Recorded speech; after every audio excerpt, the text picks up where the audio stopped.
Hi. This is the story of how my mom tried to get me arrested for stealing yarn. No, that is not an exaggeration. That's what happened. Let's get started. For some context, my mom and dad divorced when I was 6 years old, and after that, my mom pretty much flew off the rails, and among other things, she tried to do everything in her power to alienate my father. This included straight up like trash talking him to us kids. She would start conflicts with him over like our extracurricular activities and over like visitations and stuff to try to make him look bad. And it went all the way up to like making horrible false accusations against him to try to get his visitation taken away. So her behavior got so bad that when I was 10 years old, my father won sole custody of my brother and I. We went to live with him. And this was a huge step up in life for me, obviously. It made my life a lot better. But it kind of caused my mom's behavior to get even more deranged. And that, of course, consequently made our relationship even worse, progressively worse over the years. It got to the point where when I was 11, I had to get pulled out in the middle of class because my mom called CPS on my dad and falsely accused him of a bunch of things, but namely, right, the worst of the bunch, right, is she falsely accused him of essaying me. So of course her claims were completely like, there was no evidence, they were completely unfounded. And so because of that, the CPS agency in our state flagged her as a false reporter, which is a very important piece of context for later on. So by the time we get to the incident in question, I was 14 years old, and our relationship had gotten to the point where we basically like either just tried to like ignore each other or we were fighting. Like there really wasn't much of an in-between, at each other's throats all the time. It was pretty bad. And so this particular incident happened. We were on summer vacation, and the way that my parents like parenting agreement worked out was that each parent would get 2 like non-consecutive weeks during the summer of visitation time. And so this happened on the second of my mom's visitation weeks that year. It was towards the end too. I wish this would have happened a bit earlier so we could have gone home earlier. But basically, right, we were on vacation, right? We were with my mom for a week. My parents, my dad and stepmom, were vacationing in Florida for the week because they didn't have us, so they went on a nice vacation to sunny Florida. Also kind of an important piece of information. So to get to the actual story, basically I was in my room the one day just like completely minding my business. Probably, I don't remember exactly what I was doing even, probably just like reading a book or something, right? Trying to entertain myself and trying to make the time pass quicker. And then out of nowhere, completely out of the blue, my mom barges through the door and she starts screaming at me, and I'm just like, what? Okay. So she's screaming in my face. She literally is like up in my face screaming about yarn, about missing yarn, what did you do with my yarn, where did it go, this. I'm like, lady, what are you talking about? Like, I mean, I was crying at this point because she's screaming in my face, but like, I'm like, what in the world are you talking about, lady? I'm like, I don't, because mind you, like, I did not care about this woman's yarn, her hobbies, or anything like that. I had no interest in it, wanted nothing to do with it. I was just trying to mind my business and survive our visitation week, right? So I have no idea what she's talking about, right? She's saying, right, again, it's apparently this like super fancy, expensive yarn too, right? So it's even worse. And so basically she's accusing me of having stolen it and having done something with it. And I'm like, again, I don't even know what she's talking about. I'm like, I had absolutely no idea what yarn was in her stash or what she was doing or anything like that, right? She would take us with her to like Michael's or Joann's or whatever, right? She would take us with her and make us go, even though we did not want to be there. But when we would go, my brother and I would just run around the store like and hang out together and stuff. Like we were not like hanging out with her because we didn't want to be around her. So we were not paying attention, and the only time we would like be around her in the store was when we would like go to the checkout line, right? And then again, we were not paying any attention to what she was doing, right? Because we wanted nothing to do with her. And so she's screaming, right? I'm like, what is going on here? She then starts threatening to call the police. And I'm like, wait, again, I have no idea what you're talking about. I started searching like her whole house to try to like find this yarn that she's losing her mind about.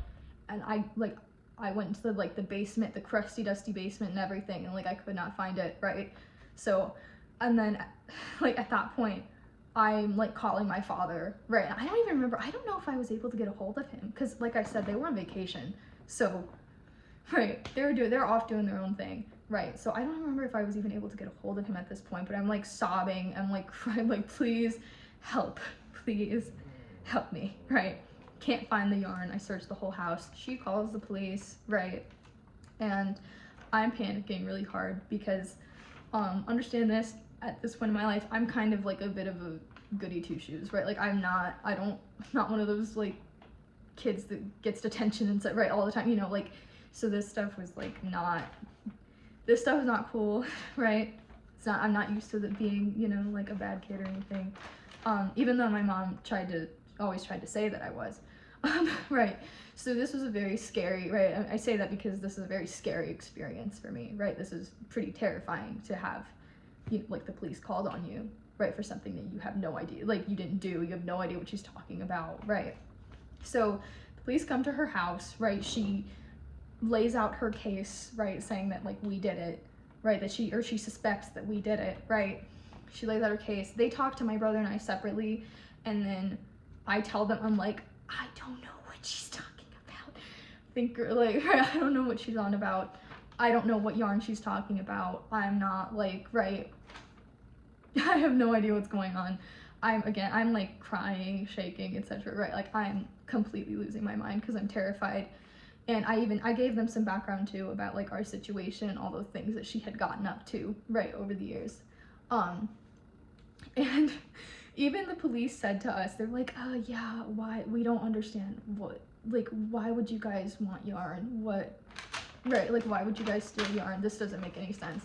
So I don't think they even believed her. And it's funny too because, right, I guess it was like summertime, so she had the windows open, and right, when she comes back outside after we had finished like speaking to the officers, right, she said to me, she's like, nice performance. I'm like, okay, yeah. So, okay, right, after this, or right, like before the police left, right, they did a search of the house, right? So they went and looked for it everywhere, couldn't find anything, right? There's nothing they can do at that point, and they tell her that, they're like, right, there's no reason, right, to suspect that we would have taken her yarn. It's kind of crazy, right? Like, you know, so by this point, you know, they leave, they can't do anything. They actually, like, they go and like contact my father, because obviously he's their sole custodian, right? He's the one that they need to get in contact with. And actually, from what my father has told me, they said that like you could cut the tension between us and our mom with a knife. Like, it was crazy. They actually like gave her specific instructions to not take my phone away because they were scared she might do something. Like, they wanted me to be able to have a way to call for help in case she completely flew off the rails. I mean, in my opinion, she kind of already had that day, but like in case the situation escalated, right, they wanted me to have a way to call for help. So, you know, police leave, they can't do anything, right, other than like take a report and again contact our father, because what is there to do? There's no evidence of any wrongdoing on our parts, right? And mind you, I'm 14, my brother is even younger than I am, so it's not like either of us have a car to like take this stuff, right? So at this point, right, by now my mom is saying that she's coming up with this whole conspiracy theory that like we had someone come to her house while she was out, because like a day or two before that, right, over the weekend, she had these farmers markets that she used to go to, like, but early in the morning, right, super duper early. And my brother and I, being like, you know, like 14 and 11, right, like we didn't want to get up at like however early it was. We didn't want to get up super early and go sit at a farmer's market, right? So and this was a new thing that summer, right? She had been going to these things pretty much all summer long, and there were many times she dragged us with her, and we fought her the whole time, basically, like we didn't want to go. So it was like this very week, I believe, that was the first time that she allowed us to just stay at her house alone, right? Which is also kind of ironic that she had any reservations about like leaving us alone at that age, given that she had no problem leaving us home alone when we were like 6 and 8, right? No problem with that, but apparently this is just too much. I don't know. But anyways, getting back on track. That's why I have a note sheet, so that I don't yap too much. But yeah, right, she's coming up with this huge like heist, right, in her head that like we had our parents drive to her house while she was at the farmer's market to like take the yarn out, right, and like to sneak out with it, right, like a freaking thief carrying like a sack over their back. I don't know what this woman was thinking, like, right.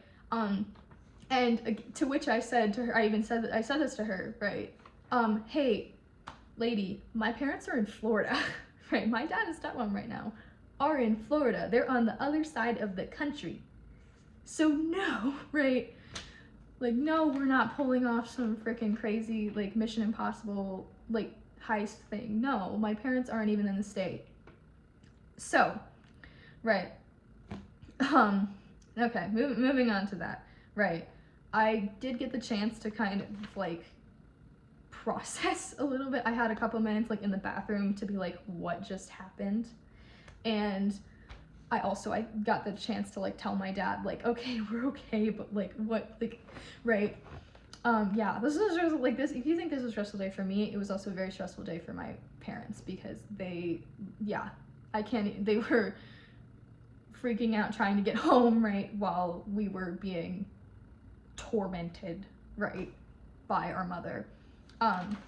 So yeah, after the first round of festivities, I thought it was over. I was naive enough to be like, okay, it can't possibly get any worse. It can't possibly get any crazier. No.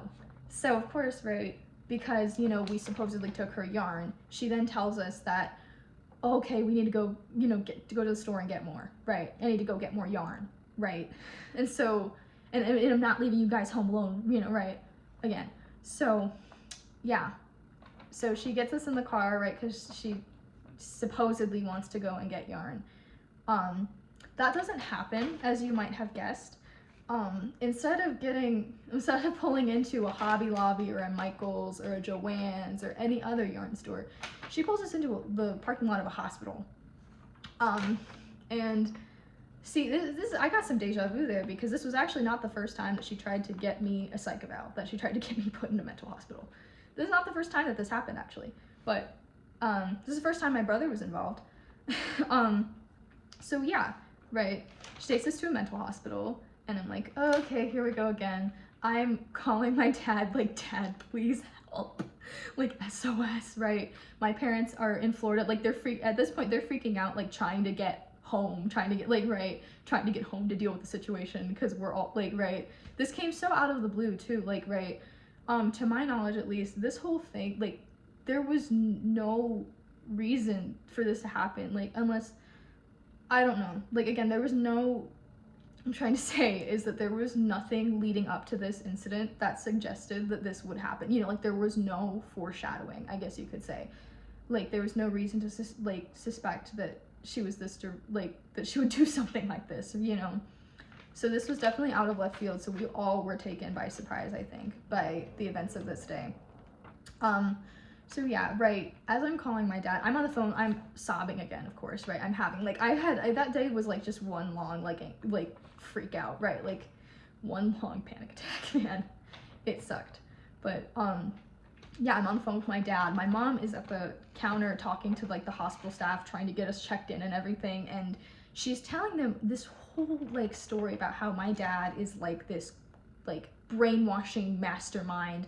He's like a cult leader and he has us brainwashed against her, like, this whole thing. Obviously I was a little bit focused on other things and not necessarily paying attention to this, like, whole story that she was spinning, but she tells them that, and I'm telling them,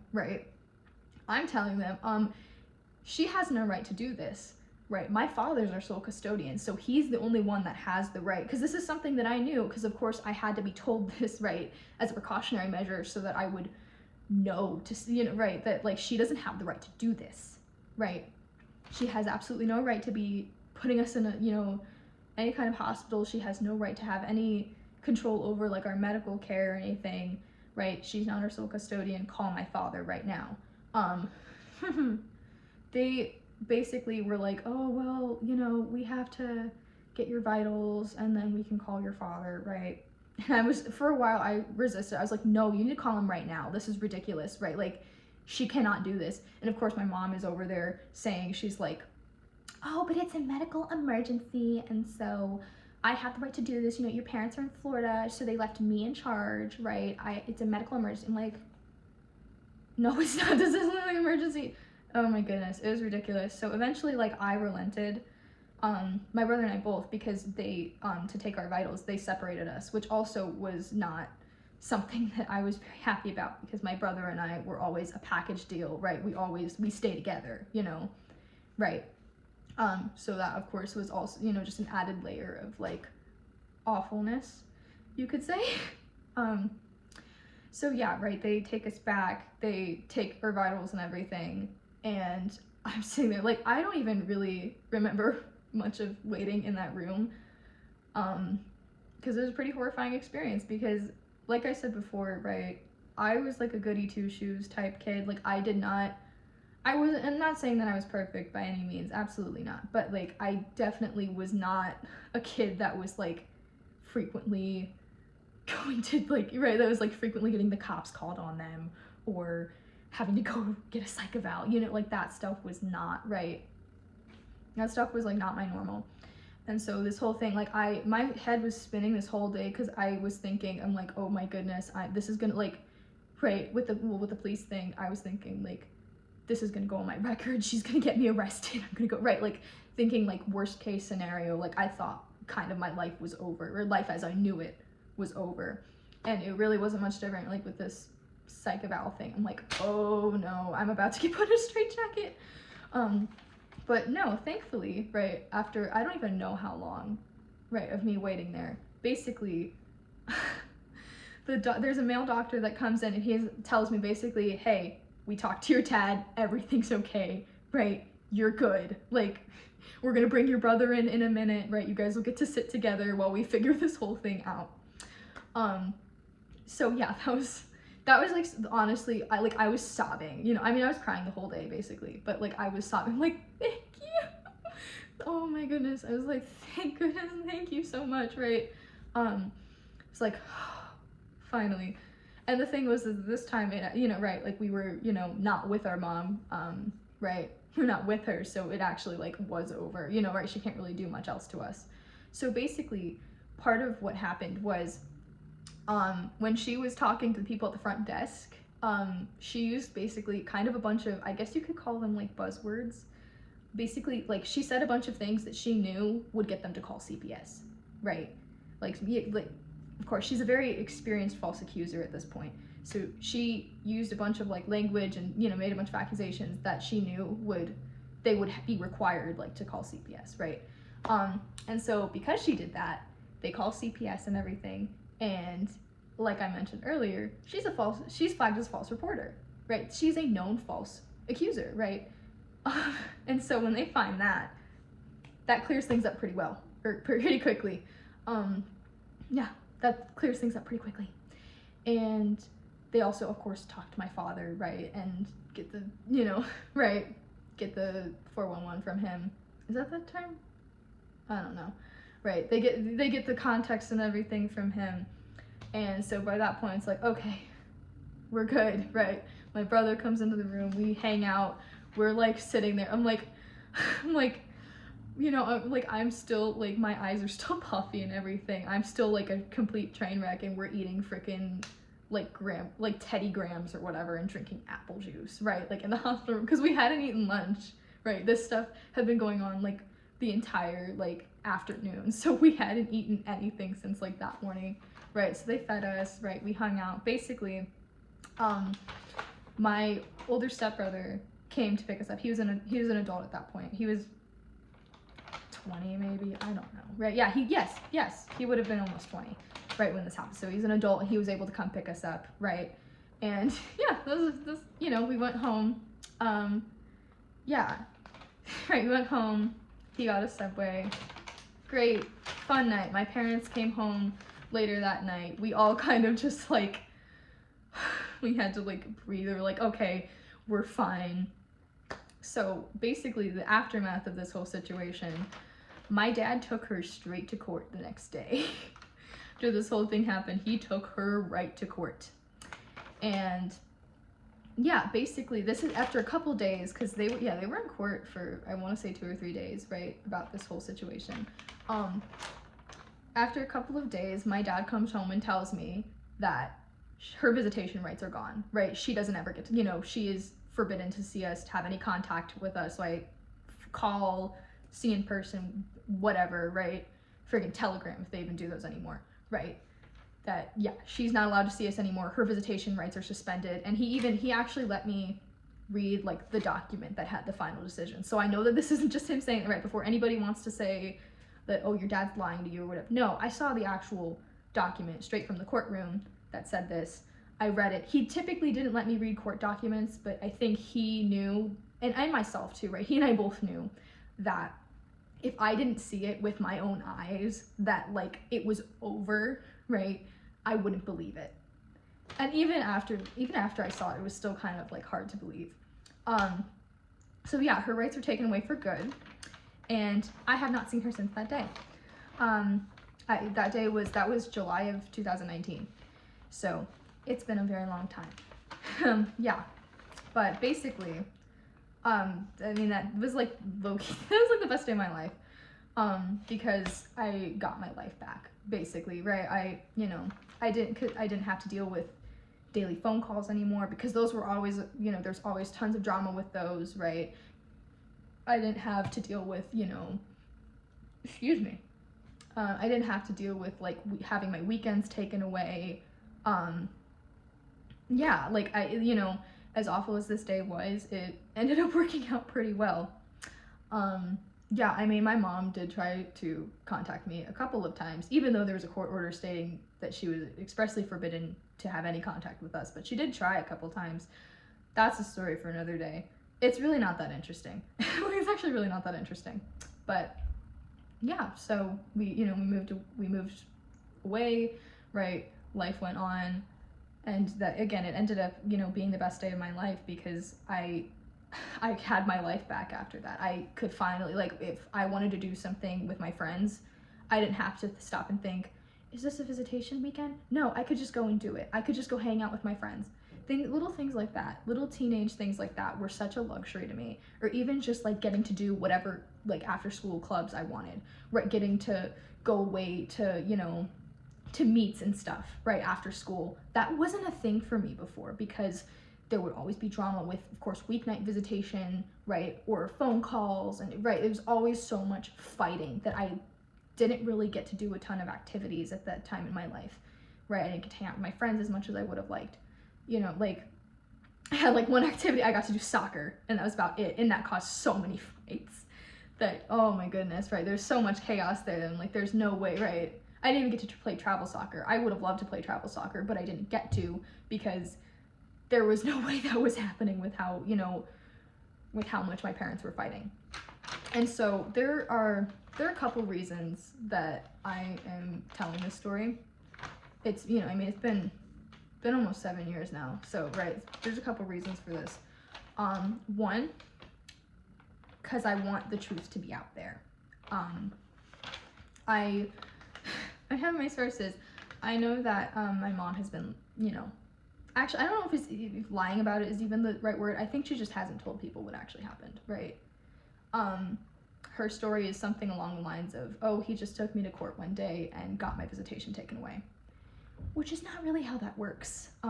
Unless you're like stupid rich and you can pay off a ton of people, it's not really how that works. But yeah, so right, of course, there's a lot of, I guess, misinformation, right, about it, and I want my side of the story to be told. I want it to be out there, right, as the Bible says, nothing is hidden that, won't be brought to light, right? I'm a big fan of truth, and this is the truth. The second reason is I think that this story is a very good testament to the fact that God is very gracious. He's very merciful. And he's all powerful. He can take a day like that day where I thought that like it was the end of life as I knew it, where all hope was lost, and he can take that and turn it into the best thing that could have possibly happened. Like I look back now, I'm like, as I have said, that was the best thing that could have possibly happened, because this was also right before I started high school. So I got to go into high school up until, the pandemic, right? That's a separate thing. But for those couple of months, I got to be just a normal kid. I just got to be a normal teenager for the first, like a normal person for the first time in my life. And that was really all that I had ever wanted. So I got a little taste of that. I got to go to homecoming. I got to hang out with my friends. I got to go to mathletes meets and stuff, like I got to do the things that I had always wanted to do and never gotten to do. So, and, even reflecting back, I mean, my parents, fought enough under normal circumstances. Can you imagine how much they would have fought, right, under the, pandemic circumstances, right? It would have been 10 million times worse, right? And, another thing, too, to think about is that, like, I, was going into high school before this happened, I was going into high school basically saying, I have to graduate as early as I possibly can, right? As early as they will let me, because that would have been the only way for me to get away from my mom. Because, right, she did a lot of horrible things, right? She treated us very poorly, and the courts didn't do anything. Like, other than maybe like a slap on the wrist, they didn't really do anything. Well, after custody was taken away, of course, right? They still made us see her, right? And we didn't live in a state where you get a choice. We lived in a state where, like, you have to see her, right? I know that certain states, the kids can, like, choose if they want to go with their parent or not, right? We didn't live in one of those states. We didn't get a choice. I never got any say in anything that happened, right? I just had these adults in the courtroom controlling my life, and I had absolutely no say in any of it. My voice was never heard. Nobody cared, basically. Well, that sounds, no, like my parents did, but like it felt like nobody cared. And so the only way for me to be able to get away from my mom would have been for me to graduate as early as possible and go off to college on the other side of the country or something, right? So that, because she can't stop me from going to college, right? Even if I would have been 17, she wouldn't have been able to stop me from that. But after this happened, I'm like, oh, I don't have to do that anymore. I can just enjoy high school, right? I can just enjoy the high school experience and do whatever I want. I don't have that pressure and that, like that, I don't have to worry about that anymore. So again, like it really ended up being the best thing that could have possibly happened to me in that moment. It, caught our visitation early. I got to go home, got to go see my dogs. Yeah, like I said, looking back, I wouldn't have had it any other way, so as awful as it was, as much as I, can't even remember certain moments of the day because it was so traumatic, because my brain is repressing it, right? Because, how much stress I was under, right? Even in those moments, God is always there. He's always there. Even in those moments where it feels like all hope is lost, where, right, I was not a believer at the time. I wasn't even a believer. And he was still there for me, and I can still see how he was at work in my life even before I knew anything about him or had any relationship with him. So, he's always there, and he will not, as Deuteronomy says, right, Deuteronomy 31:6, right, he will not leave you nor forsake you. He's always there. He knows your heart, and he sees what you're going through, and he has a plan. He has a plan for your life, a beautiful plan, and he's just waiting for you to pick up the phone, right? He's just waiting for you to let him work his wonders in your life. And so that's the end of the story. If anyone is listening to this, thank you for listening to this half-hour long video of me ranting, and may God bless you.